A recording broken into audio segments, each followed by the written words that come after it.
Hello दोस्तों, कैसे हैं। आपके सामने आज मैं दिगंत भाग 2 के पहला चैप्टर आज मैं आपको पढ़ाने वाला हूं। ठीक है, जिसका नाम है बातचीत।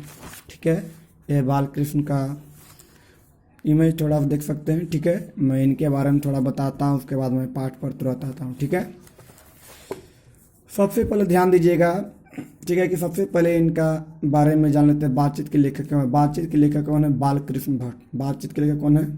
इनके लेखक है बालकृष्ण भट्ट। बालकृष्ण भट्ट है। ठीक है, और इनका जन्म हुआ था 23 जून 1844 ईस्वी को। 23 जून 1844 ईस्वी को कहाँ हुआ था? तो इलाहाबाद उत्तर प्रदेश में हुआ था। ठीक है, और इनका मृत्यु 20 जुलाई 1914 ईस्वी को 20 जुलाई 1914 ईस्वी को हुआ था। ठीक है, इनका निवास स्थान है इलाहाबाद उत्तर प्रदेश के। माता का नाम क्या था? पार्वती देवी, और पिता का नाम था बेनी प्रसाद भट्ट। ठीक है, पिता का नाम बेनी प्रसाद भट्ट, जो क्या थे? व्यापारी थे। ठीक है, तो ज़्यादा मैं समय नहीं लूँगा, पाठ को मैं तुरंत शुरू करूँगा। आपके सामने ऑब्जेक्टिव सब्जेक्टिव सभी सारा सवाल होगा। ठीक है, सबसे पहले हम लोग लेसन को समझ लेते हैं। ठीक है, तो सबसे पहले हमारे सामने कहानी को समझिएगा। ठीक है, कहानी बहुत लंबी चौड़ी है, इसलिए थोड़ा हम आपको ऐसा समझाया था कि परीक्षा में एक भी सवाल नहीं छूटेगा। अगर आप ध्यान से सुनिएगा तो एक भी सवाल छूटेगा नहीं। ठीक है, ध्यान से और पेशेंस पूर्वक बढ़िया से सुनिए। ठीक है, जो भी सवाल रहेगा डाउट में अगर आता हो आप हमें कमेंट में पूछ सकते हैं किसी चीज़ के बारे में। ठीक है, तो मैं जब बताने जा रहा हूँ यहाँ से एक भी सवाल छूटने की संभावना नहीं है। ठीक है, ध्यान दीजिएगा। तो सबसे पहले यहाँ से मान लीजिए आपके लिए सारांश भी है। ठीक है, यहाँ एक आता है 5 नंबर का सारांश दम महत्वपूर्ण किसी न किसी पाठ का रहता ही। ठीक है, तो सबसे पहले लिखा हुआ कि प्रस्तुत कहानी बातचीत के लेखक महान पत्रकार बालकृष्ण भट्ट हैं। ठीक है, इनके लेखक कौन है? बालकृष्ण भट्ट।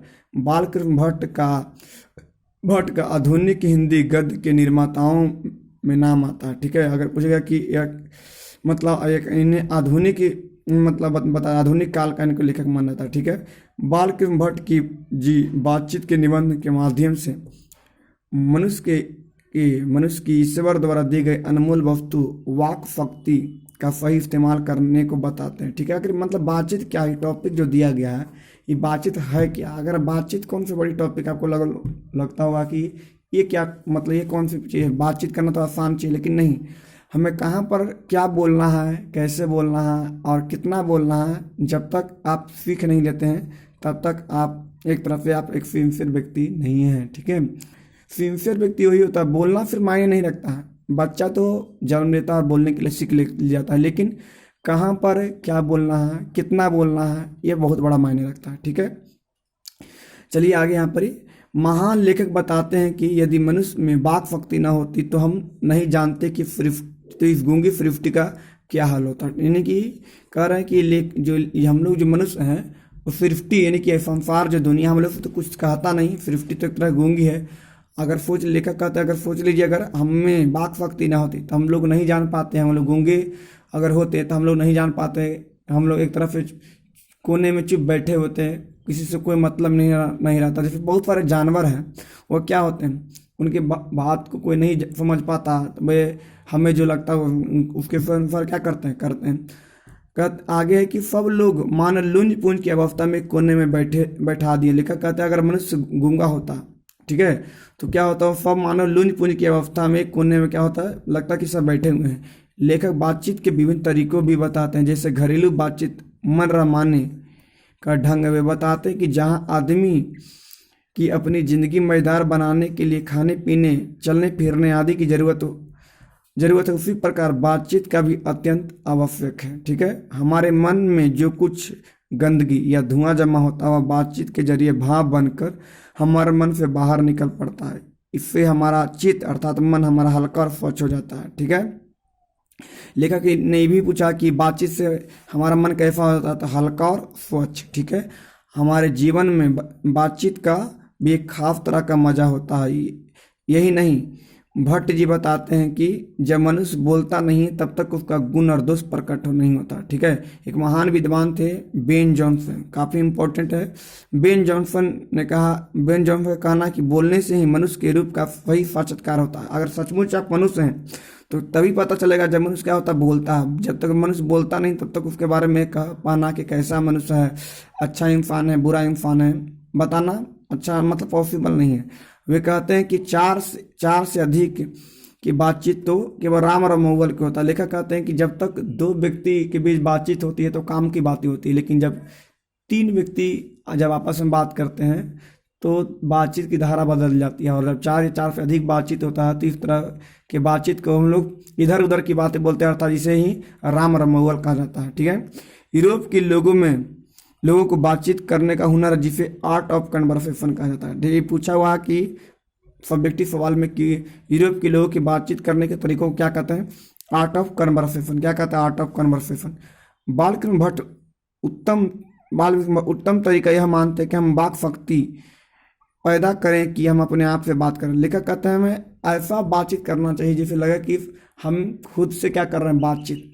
ठीक है, खुद से बातचीत करना एक बहुत बड़ी बातचीत होता है। ठीक है, और उसके बाद हम आपके लिए लेकर आते हैं, यहाँ सवाल नहीं छूटेगा, हम आपके सामने तुरंत ऑब्जेक्टिव भी करा रहे हैं। ठीक है, ध्यान दीजिए यहाँ पर सबसे पहला हम आपके लिए लेकर आते हैं ऑब्जेक्टिव सवाल। देखिए यहाँ से, और आप कितना पढ़े हैं। ठीक है, यहाँ से ऑब्जेक्टिव के लिए आप ध्यान दीजिए, काफ़ी इंपॉर्टेंट। इसके बाहर एक भी सवाल नहीं रहेगा। ठीक है, जो मैं बता रहा हूँ उसके बाहर एक भी सवाल छूटे उठेगा नहीं, आप ध्यान से यहाँ पर सुन लीजिए। सबसे पहला कि बातचीत सिर्फ निबंध के, ठीक है, निबंधकार कौन है, तो इसके लिए निबंधकार कौन, बालकृष्ण भट्ट। ठीक है, बालकृष्ण भट्ट, ध्यान रखने। उसके बाद बालकृष्ण भट्ट किस युग के रचनाकार है, किस युग के, भारतेंदु। उसके बाद 100 अजान एक सुजान, 100 अजान उपन्यास के लेखक कौन है, काफी इंपॉर्टेंट बुक है, बालकृष्ण भट्ट। उसके बाद आर्ट ऑफ कन्वर्सेशन कहाँ के लोगों में सर्वाधिक प्रचलित है, आर्ट ऑफ कन्वर्सेशन कहाँ के लोगों में सर्वाधिक प्रचलित है, यूरोप के लोगों में, कहाँ के, यूरोप। आगे बालकृष्ण भट्ट ने किस पत्रिका का संपादन किया था, तो हिंदी प्रदीप, क्या नाम था इनका, इसका पूरा नाम है हिंदी प्रदीप। ठीक है, हिंदी प्रदीप। उसके बाद है बातचीत के माध्यम से बालकृष्ण क्या बताना चाहते हैं, तो क्या बताना चाहते हैं, बातचीत की शैली। उसके बाद निम्नलिखित में से बालकृष्ण भट्ट का निवास स्थान कौन सा है, तो निवास इलाहाबाद उत्तर प्रदेश। बालकृष्ण भट्ट ने एंट्रेंस एग्जाम की परीक्षा कब दिया, 1867 में। आगे बालकृष्ण भट्ट द्वारा कौन सा उपन्यास रचित नहीं लिखा गया, हमारी घड़ी, कौन सा, हमारी घड़ी। उसके बाद नेक्स्ट आगे देखिए ऑब्जेक्टिव। नेक्स्ट है कि बालकृष्ण भट्ट के पिता कौन थे, तो आपको मैंने बताया था बेनी प्रसाद भट्ट। आगे भट्ट जी ने हिंदी प्रदीप का संचालन कितने वर्ष तक किया, 33 वर्ष, कितने वर्ष तक, 33 वर्ष किया। ठीक है, उसके बाद बालकृष्ण भट्ट का जन्म हुआ था 23 जून 1844। बालकृष्ण भट्ट की मृत्यु कब हुई, तो 20 जुलाई 1914। बालकृष्ण भट्ट का नाम क्या बताया था हमने आपको, पार्वती देवी। बातचीत के जरिए भाप बनकर क्या बाहर निकल जाता है, तो मवाद और धुआं। आगे बालकृष्ण भट्ट ने किस शब्दकोश का संपादन किया, तो हिंदी शब्दकोश, किस शब्दकोश का, हिंदी शब्दकोश। ठीक है, मनुष्य में डॉट ना होती तो हम नहीं जानते कि गूंगी सृष्टि का क्या होगा, क्या भराएगा, वाक शक्ति। उसके बाद असल बातचीत सिर्फ दो व्यक्तियों के बीच हो सकती है, किसका मत है, असल बातचीत, काफी इंपॉर्टेंट क्वेश्चन है। असल बातचीत सिर्फ कितने व्यक्तियों के बीच हो सकती है, मतलब कि दो व्यक्तियों के बीच हो सकती है, किसका मत है, तो किसका मत है, एडिसन का। उसके बाद नेक्स्ट है बातचीत करने का हुनर किनके पास होता है, तो यूरोप के लोगों के पास। हमने आपको बताया था यूरोप के लोगों के बातचीत करने का हुनर क्या कहते हैं, आर्ट ऑफ कन्वर्सेशन। ठीक है, नेक्स्ट आगे सच है जब तक मनुष्य बोलता नहीं तब तक उसका डॉट प्रकट नहीं होता, क्या नहीं प्रकट होता, गुण दोष। ठीक है, गुण दोष बोलने से ही पता चलता है।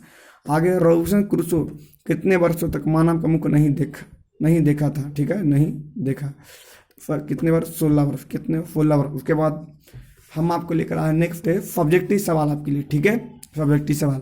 आप हमारे वीडियो को लाइक और सब्सक्राइब जरूर करें। ठीक है, हम आपके लिए इतना मेहनत कर रहे हैं। ठीक है, देखिए यहाँ पर ही ज़्यादा समय नहीं लेंगे।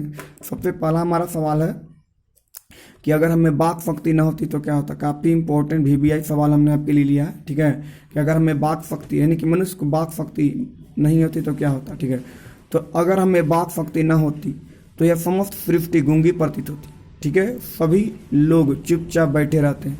हम जो बोलकर एक दूसरे के सुख दुख का अनुभव करते हैं, वह शक्ति न होने के कारण एक दूसरे से कह सुन भी नहीं पाते और नहीं अनुभव कर पाते। ठीक है, हमारा पहला सवाल हो गया। ठीक है, उसके बाद दूसरा सवाल है काफ़ी इंपॉर्टेंट, बातचीत के संबंध में बेन जॉनसन और एडिसन के क्या विचार है। ठीक है, ध्यान दीजिएगा। बातचीत के संबंध में बेन जॉनसन और एडिसन के। तो हमने बताया था बातचीत के समय बेन जॉनसन ने क्या बताया, तो बातचीत के संबंध बेन जॉनसन का राय है कि बोलने से ही मनुष्य के सही रूप का पता चलता है। अगर मनुष्य चुपचाप रहे तो उसके गुण दोष का कभी पता नहीं चलता। यानी कि बेन जॉनसन कहते हैं कि जब तक मनुष्य बोलता नहीं तब तक बारे में नहीं पता चलेगा वह किस तरह अच्छा मनुष्य है कि बुरा मनुष्य, ठीक है।